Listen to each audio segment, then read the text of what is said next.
Hi friends, പുതിയ വീഡിയോയിലേക്ക് എല്ലാവർക്കും സ്വാഗതം. ഇന്നത്തെ വീഡിയോയിൽ നമ്മൾ പറയാൻ പോകുന്നത് റിലേഷൻഷിപ്പിനെ കുറിച്ച് തന്നെയാണ്. നിങ്ങളുടെ പാർട്ട്ണർ അല്ലെങ്കിൽ നിങ്ങളുടെ ലവർ, നിങ്ങൾ ഒരുപാട് സ്നേഹിക്കുന്ന ആ ഒരു വ്യക്തി, അവർ നിങ്ങളോടിപ്പോൾ മിണ്ടുന്നില്ല അല്ലെങ്കിൽ നിങ്ങൾ തമ്മിൽ നല്ലൊരു റിലേഷൻഷിപ്പിലല്ല എന്നുണ്ടെങ്കിൽ അവരെ തിരിച്ച് നിങ്ങളിലേക്ക് തന്നെ കൊണ്ടുവരാനായിട്ട് കുറച്ച് ടിപ്സ്, അതാണ് ഇന്നത്തെ വീഡിയോയിൽ ഞാൻ പറയാൻ പോകുന്നത്. അപ്പോൾ നമുക്ക് വീഡിയോയിലേക്ക് പോകാം. ശരിക്കും പറഞ്ഞാൽ അത് ടിപ്സ് അല്ല, ട്രിക്സ് ആണ്. ഒരു 5 ട്രിക്സ് ആണ് ഈ വീഡിയോയിൽ പറയുന്നത്. ഇതിൽ പറയുന്ന ഈ ടിപ്സ് നിങ്ങൾ നല്ല രീതിയിൽ കേൾക്കുക, അതുപോലെ തന്നെ പ്രവർത്തിക്കുക, അതുപോലെ തന്നെ ചിന്തിക്കുക. അപ്പോൾ നമ്മൾ ട്രിക്കിലേക്ക് പോകുന്നതിന് മുമ്പ് നമുക്ക് ഫസ്റ്റ് 2 പോയിന്റ്സ് നോക്കാം. അപ്പോൾ ഇതിനകത്ത് ഫസ്റ്റ് കാര്യം എന്താണെന്ന് വെച്ചിട്ടുണ്ടെങ്കിൽ, നിങ്ങളുടെ പ്രണയം, അതായത് നിങ്ങളുടെ ആ ഒരു സ്നേഹബന്ധം, നിങ്ങളുടെ റിലേഷൻഷിപ്പ് ആത്മാർത്ഥമായിട്ടുള്ള ഒന്നായിരുന്നു എന്ന് നിങ്ങൾ ഫസ്റ്റ് തിരിച്ചറിയണം. അതാണ് ഫസ്റ്റ് പോയിന്റ്. ഇപ്പോൾ ആത്മാർത്ഥമായിട്ടുള്ള റിലേഷൻഷിപ്പ് ആയിരുന്നോ ഇല്ലയോ എന്നുള്ളത് നിങ്ങൾക്ക് മാത്രമാണ് മനസ്സിലാക്കാൻ പറ്റുള്ളൂ. അതിനെക്കുറിച്ച് ഞാനൊരു വീഡിയോ ഇതിന് മുന്നേ ചെയ്തിട്ടുണ്ട്. നിങ്ങൾക്ക് അത് യൂസ് ആകുമെന്ന് കരുതുന്നു. അപ്പോൾ നമുക്ക് സെക്കൻഡ് പോയിന്റിലേക്ക് പോകാം. സെക്കൻഡ് പോയിന്റ് എന്താണെന്ന് വെച്ചിട്ടുണ്ടെങ്കിൽ, എന്താണ് നിങ്ങളുടെ റിലേഷൻഷിപ്പ് ബ്രേക്കപ്പ് ആകാൻ അല്ലെങ്കിൽ ഇപ്പോൾ അവർ നിങ്ങളോട് സംസാരിക്കാതിരിക്കാനുള്ള ആ ഒരു റീസൺ അതെന്താണ് എന്നുള്ളത് നമ്മൾ കണ്ടെത്തേണ്ടിയിരിക്കുന്നു. നിസ്സാരമായിട്ടുള്ളൊരു കാര്യത്തിനാണ് അവർ നിങ്ങളോട് പിണങ്ങി മിണ്ടാതിരിക്കുന്നത് അല്ലെങ്കിൽ നിങ്ങളുമായിട്ടുള്ള എല്ലാ ബന്ധവും ഉപേക്ഷിച്ച് നിൽക്കുന്നത് എന്നുണ്ടെങ്കിൽ അതൊരിക്കലും ഒരു ആത്മാർത്ഥമായിട്ടുള്ള സ്നേഹമല്ല. അത് എത്ര വർഷമായതാണെങ്കിലും ശരി, കല്യാണം കഴിഞ്ഞ് ഒരുമിച്ച് ജീവിക്കുന്നവരാണെങ്കിലും ശരി, ശരിക്കും സിൻസിയറായിട്ടുള്ള ജെന്യുവനായിട്ടുള്ള ഒരു സ്നേഹമായിരുന്നു അവർക്ക് നിങ്ങളോടെങ്കിൽ ഒരിക്കലും ഒരു നിമിഷത്തിൽ നിങ്ങളെ വിട്ടിട്ട് പോകാൻ അവർക്ക് സാധിക്കുകയില്ല. നിസ്സാരമായിട്ടൊരു റീസൺ കൊണ്ട് ഒരിക്കലും ആരും നമുക്കത് വേണ്ട, നമുക്കത് സെറ്റ് ആവത്തില്ല എന്ന് പറഞ്ഞിട്ട് ഓടി ഇറങ്ങി പോവുകയില്ല ഒരു റിലേഷൻഷിപ്പിൽ നിന്നും. അത്തരത്തിലൊരാൾ പോകുന്നുണ്ടെങ്കിൽ അയാൾ ഫേക്ക് ആയിരുന്നു. അവരുടെ റിലേഷൻഷിപ്പ് അത് എത്ര വർഷമായാലും ശരി, അതൊരിക്കലും ജെന്യുവൻ ആയിരുന്നില്ല എന്ന് വേണം മനസ്സിലാക്കാൻ. അത്രയും സീരിയസ് ആയിട്ട് ഒരു റിലേഷൻഷിപ്പിന് കണ്ടേക്കുന്ന ഒരു വ്യക്തിക്ക് ഒരിക്കലും നമ്മളെ വിട്ടിട്ട് അങ്ങനെ പോകാൻ സാധിക്കുകയില്ല. അത്തരത്തിലൊരു വ്യക്തി ഇറങ്ങി പോകുന്നുണ്ടെങ്കിൽ ഉറപ്പായിട്ടും അവർക്ക് നിങ്ങളെ മടുത്തിട്ടുണ്ടായിരിക്കും, ആ റിലേഷൻഷിപ്പ് അവർക്ക് മടുത്തിട്ടുണ്ടായിരിക്കും. അതുപോലെ തന്നെ ചെറിയ റീസൺ കൊണ്ട് നമ്മളെ വിട്ടിട്ട് പോകുന്ന ചിലരുണ്ട്. ആ റീസൺ ചിലപ്പോൾ നമ്മൾക്ക് വളരെ ചെറിയ റീസൺ ആയിരിക്കും, പക്ഷെ അവരുടെ ഉള്ളിൽ അതൊരു വലിയ കനലായിരിക്കാം. അതെന്താണ് നമ്മൾ കണ്ടെത്തി അത് സോൾവ് ചെയ്യണം. സോ അത്രയ്ക്കും നിങ്ങളെ സ്നേഹിക്കുന്ന ആ ഒരു വ്യക്തി, അയാൾക്കുണ്ടായിരിക്കുന്ന ആ ഒരു റീസൺ, നിങ്ങളെ വിട്ടിട്ട് പോകാനുള്ള ആ ഒരു റീസൺ എന്തായിരിക്കും എന്നുള്ളത് നിങ്ങൾ കണ്ടെത്തണം. ഇനി നമുക്ക് എന്തൊക്കെയാണ് ഇതിൻ്റെ ട്രിക്സ് എന്ന് നോക്കാം. ഫസ്റ്റ് എന്താണെന്ന് വെച്ചിട്ടുണ്ടെങ്കിൽ, നമ്മളൊരു വഴക്കുണ്ടാക്കി കഴിഞ്ഞിട്ടുണ്ടെങ്കിൽ അല്ലെങ്കിൽ ഇപ്പോൾ അവർ നമ്മളോട് മിണ്ടുന്നില്ല എന്നുണ്ടെങ്കിൽ അല്ലെങ്കിൽ ഞങ്ങൾ ബ്രേക്ക് എടുക്കുകയാണെന്ന് പറഞ്ഞിട്ട് പോകുന്ന ശേഷവും നമ്മൾ വീണ്ടും വീണ്ടും അവരോട് സംസാരിക്കാനായിട്ട് ഫോഴ്സ് ചെയ്യുക, നമ്മൾ അവരെ വിളിച്ചുകൊണ്ടേയിരിക്കുക, അത്തരത്തിൽ നമ്മൾ അവരെ ഇറിറ്റേറ്റ് ചെയ്യുന്നത്, അതുപോലെ തന്നെ നമ്മൾ അപ്പോഴത്തെ ദേഷ്യത്തിന് നമ്മൾ പലതും വിളിച്ചു പറയുന്നത്, ഇതെല്ലാം നമ്മുടെ റിലേഷൻഷിപ്പിനെ വളരെ മോശമായ രീതിയിൽ ബാധിക്കും. പലപ്പോഴും നമ്മളങ്ങനെ ദേഷ്യത്തിൽ വിളിച്ചു പറയുന്ന കാര്യങ്ങൾ നിങ്ങൾ ഒരു ദിവസം അല്ലെങ്കിൽ 2 ദിവസം കഴിയുമ്പോൾ അത് മറന്ന് അവരുടെ അടുത്ത് നിന്ന് സംസാരിക്കും. പക്ഷെ അവരത് മറക്കണമെന്നില്ല, കാരണം അവർക്കത് അത്രമേൽ ഹേർട്ടായിട്ടുണ്ടാവാം. അതുപോലെ തന്നെ അവരും ചിലപ്പോൾ നിങ്ങളോട് മിസ്ബിഹേവ് ചെയ്തിട്ടുണ്ടായിരിക്കാം, നിങ്ങളോട് ഷൗട്ട് ചെയ്തിട്ടുണ്ടായിരിക്കാം, നിങ്ങളെ വേദനിപ്പിക്കുന്ന രീതിയിൽ പലതും വിളിച്ചു പറഞ്ഞിട്ടുണ്ടായിരിക്കാം. അതും അവർക്കൊരു റീസൺ ആയിരിക്കാം നിങ്ങളിലേക്ക് തിരിച്ചു വരാതിരിക്കാൻ. കാരണം ഇനി ഇത്തരത്തിലെല്ലാം നമ്മൾ സംസാരിച്ചു, ഓവറായി, ഒരുപാട് അധികം നമ്മൾ തമ്മിൽ വഴക്കിട്ടു, അങ്ങനെയെല്ലാം ഉണ്ടായത് കൊണ്ടും ഇനി ഈ റിലേഷൻഷിപ്പ് നല്ല രീതിയിൽ മുന്നോട്ട് പോകില്ല എന്നവർ ചിന്തിക്കുന്നുണ്ടാകാം. സോ അങ്ങനെയുള്ളൊരു ടൈമിൽ നിങ്ങൾ നിരന്തരം അവരെ വിളിച്ചുകൊണ്ടും അവരോട് സംസാരിക്കാനായിട്ടും ശ്രമിക്കരുത്. അത്തരമൊരു സാഹചര്യത്തിൽ നിങ്ങൾ തീർച്ചയായിട്ടും ഒരു ബ്രേക്ക് എടുക്കണം. എല്ലാത്തിലും ഒരു ബ്രേക്ക് നല്ലതാണ്. അത് എന്ത് തരം റിലേഷൻഷിപ്പ് ആയാലും, അത് ജോലി ആയാലും, എല്ലാത്തിലും നമുക്കൊരു ബ്രേക്ക് അത് നല്ലതാണ്.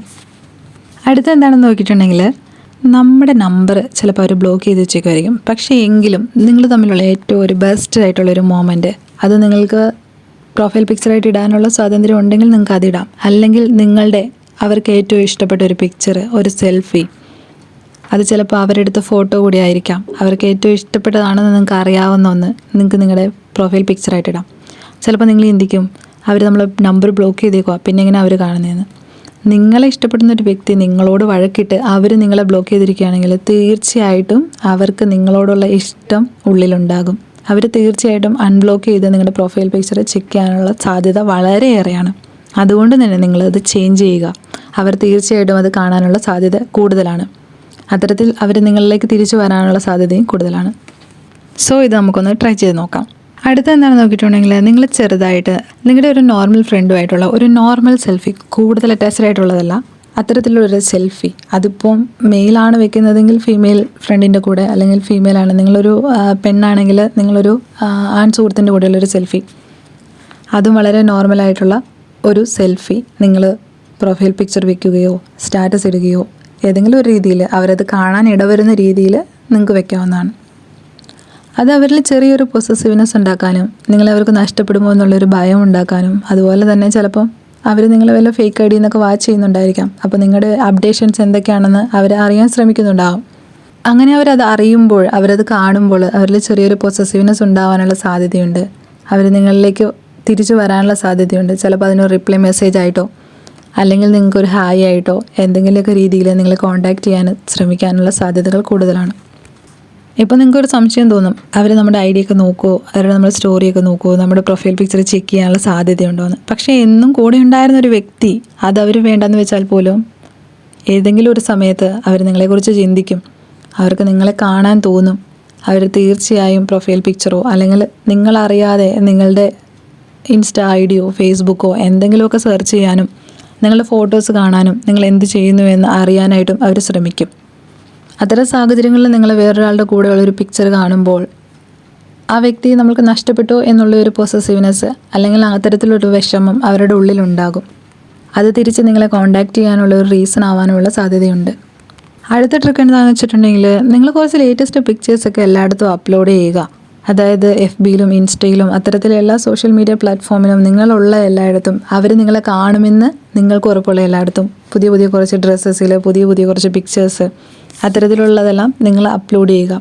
അതെല്ലാം അവർക്ക് നിങ്ങളെക്കുറിച്ചുള്ള ഓർമ്മകൾ കൊടുക്കാനുള്ള ഒരു ചാൻസ് ആയിട്ട് കാണുക. അതുകൊണ്ട് തന്നെ അവരെ ഫോട്ടോസ് കാണുമ്പോൾ നിങ്ങളെക്കുറിച്ച് തീർച്ചയായിട്ടും ഓർക്കും. നിങ്ങളുടെ മെമ്മറീസ് അവർക്ക് വരും. അതുവഴി അവർ നിങ്ങളെ കോൺടാക്റ്റ് ചെയ്യാനുള്ള സാധ്യതയും കൂടുതലാണ്. അടുത്ത ട്രിക്ക് എന്താണെന്ന് വെച്ചിട്ടുണ്ടെങ്കിൽ, നിങ്ങൾ ഒരിക്കലും നിങ്ങളുടെ പാർട്ട്ണർ നിങ്ങളെ ഇട്ടിട്ട് പോയി അല്ലെങ്കിൽ നിങ്ങളോട് മിണ്ടാതിരിക്കുന്നു എന്ന് പറഞ്ഞിട്ട് ഒരിക്കലും സാഡ് സ്റ്റാറ്റസ് അല്ലെങ്കിൽ അത്തരത്തിലുള്ള ഒന്നും ഇടരുത്. കാരണം അവരത് കണ്ടിട്ട് നിങ്ങളുടെ അടുത്തേക്ക് തിരിച്ചു വരുമെന്ന് നിങ്ങൾ കരുതുന്നുണ്ടെങ്കിൽ അത് ആന മണ്ടത്തരമാണ്. അത് കണ്ടിട്ട് അവർ നിങ്ങളുടെ അടുത്തേക്ക് തിരിച്ചു വരില്ല. ചിലർക്കത് കാണുമ്പോൾ ദേഷ്യം വരും. കാരണം മറ്റുള്ളവരെല്ലാം ഇത് കാണുകയാണല്ലോ. ഇപ്പോൾ നിങ്ങളുടെ റിലേഷൻഷിപ്പിനെ കുറിച്ച് അറിയാവുന്ന പലരും ഉണ്ടായിരിക്കാം. അപ്പോൾ അത് ആരെ ഉദ്ദേശിച്ചായിരിക്കും ഇട്ടിരിക്കുന്നത്, അത് ഒരുപക്ഷെ അവർക്ക് നാണക്കേടാകും. മറ്റു ചിലരെന്താ ചിന്തിക്കാന്ന് വെച്ചിട്ടുണ്ടെങ്കിൽ, ഇത്തരം സാഡ് സ്റ്റാറ്റസ് എല്ലാം കാണുമ്പോൾ അവർ ചിന്തിക്കും, ഞാൻ കാരണം അവർ അത്രമേൽ വിഷമിച്ചിരിക്കുന്നു, സോ ഇനിയും ഞാൻ അവരുടെ ജീവിതത്തിലേക്ക് പോയിട്ട് ഞാൻ എന്തിനാണ് അവരെ കൂടുതൽ വിഷമിപ്പിക്കുന്നത് എന്ന് ചിന്തിച്ച് അവർ മാറി നിൽക്കാനുള്ള സാധ്യതയുണ്ട്. സോ ഒരിക്കലും അങ്ങനെ ചെയ്യരുത്.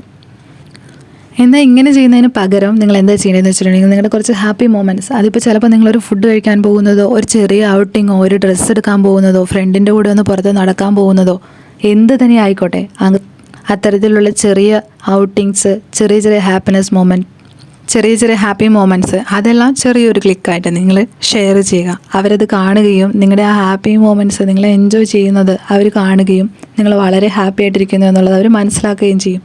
അത്തരത്തിൽ നിങ്ങളെ കാണുമ്പോൾ അവർക്കും ഒരു സന്തോഷം തോന്നും. നിങ്ങളുടെ കൂടെ ആയിരുന്നെങ്കിൽ അവരും വളരെ ഹാപ്പി ആയിരുന്നേനെ എന്ന് അവർ ചിന്തിക്കാൻ തുടങ്ങും. അതുപോലെ തന്നെ നിങ്ങളുടെ കൂടെയുള്ള ആ ഒരു ഹാപ്പി മൊമെൻറ്റ്സ് എല്ലാം അവർക്ക് മിസ് ചെയ്യാൻ തുടങ്ങും. അവർ നിങ്ങളിലേക്ക് തിരിച്ചു വരണമെന്ന് ആഗ്രഹിക്കും. ഇത്തരം ഫോട്ടോസും പിക്ചേഴ്സ് എല്ലാം കാണുന്നതും അതുപോലെ തന്നെ നിങ്ങളെ മിസ് ചെയ്യുന്നതും നിങ്ങളോട് മിണ്ടാനായിട്ട് അവർക്ക് തോന്നാനുള്ളൊരു കാരണമായി മാറാൻ സാധ്യതയുണ്ട്. സോ ഇതെല്ലാം നമുക്ക് ചെയ്തു നോക്കാവുന്നതാണ്.